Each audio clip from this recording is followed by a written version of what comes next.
Antonio Tricarico from Italy in Rome, specifically where I work for CRBM. I second very much what the gentleman who has recently been in Zambia said. If you allow me, I would add that I've been investigating in the last weeks mining companies, particularly in the copper and other minerals, investing in Zambia. And most of these companies are registering tax havens.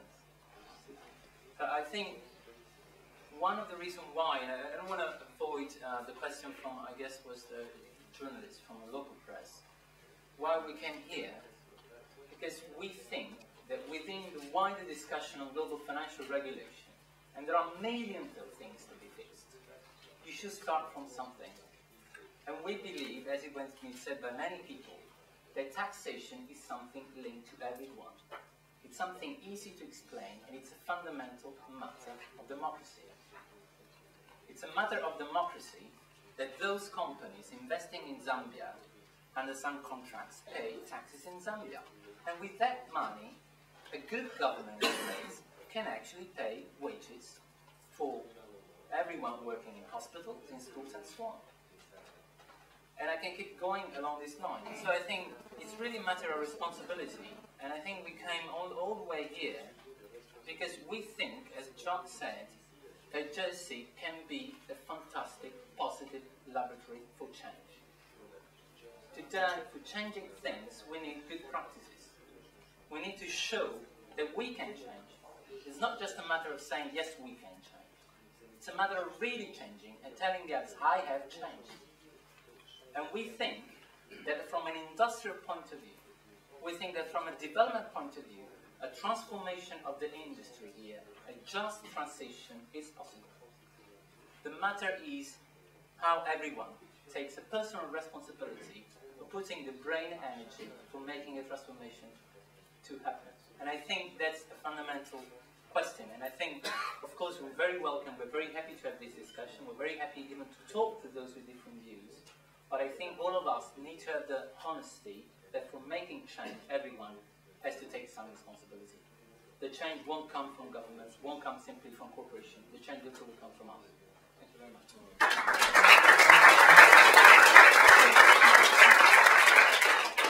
Gentleman here. I just look smart. Good evening, everybody. My name is John Hayes, and I'm a committee member of ATAP Jersey. Nothing to do with fighting. Let's establish that. It's so often mistaken for fighting belligerents. No.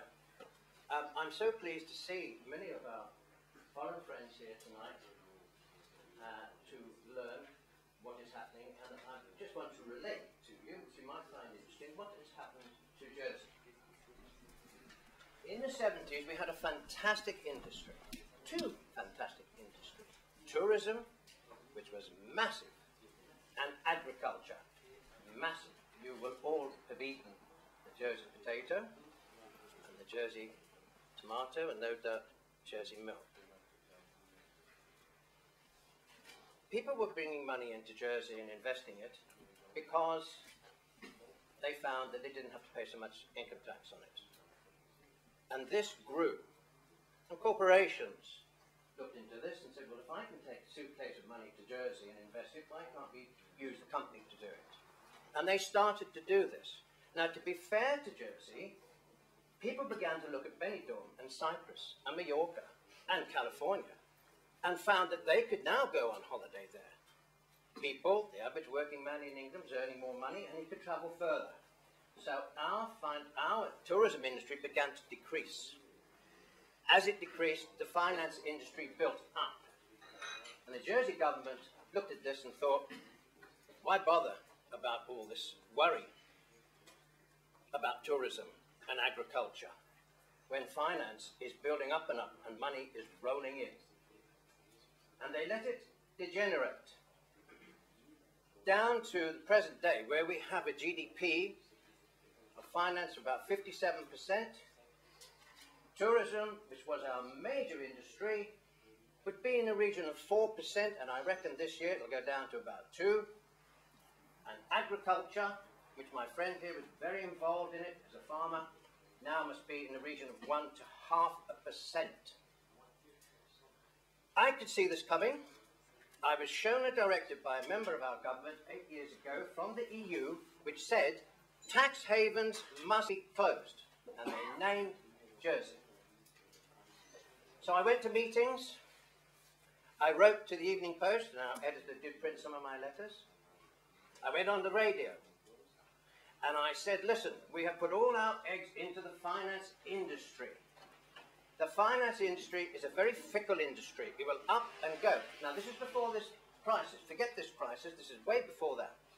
The finance industry, if they can find it's easier to operate in Dubai, and they'll make more money, and that's what they're interested in, money, they'll up and go. And we will be left with nothing. What, as our government, are you doing about it? They did nothing. Nothing. We've lost 30 or 40 of our hotels. Our tourism industry has collapsed. If they suddenly decide now we've got to do something about it, the finance industry is going, how long will it take to build up that industry again? So Jersey is in trouble.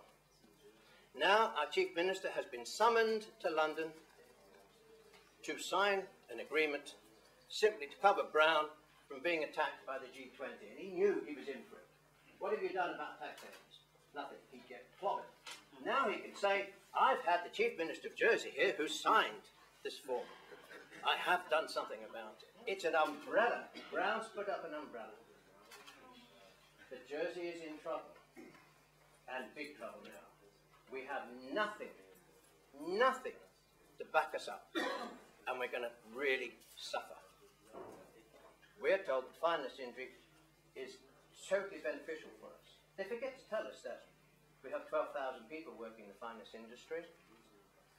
It provides money for our hospitals and for our education and for our infrastructure, but we have many people here taking advantage of that. We need more space in the hospitals. We need more infrastructure because our population really is too big. And our Chief Minister says we can even increase it. We're about 85,000 people in this little island. He said it'd be quite normal to have 100,000 people in this island. And the reason for that is we need them to come in to make money to support old people like me. But he forgets what's going to happen to these people. Are they going to get any younger? If we have 5,000 people a year coming in, they're going to get old. Who's going to support them in the future? It's short-sightedness. So people from Europe and from the NGOs, this is the position that we're in now.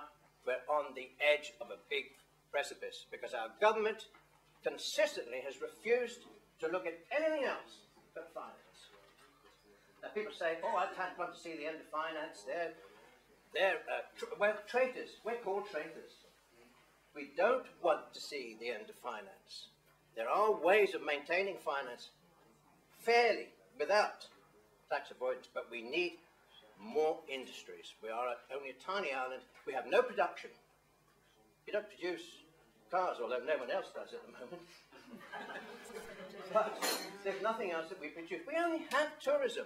This is a beautiful, beautiful island. I hope that some of you will have time to discover how beautiful it is whilst you're here.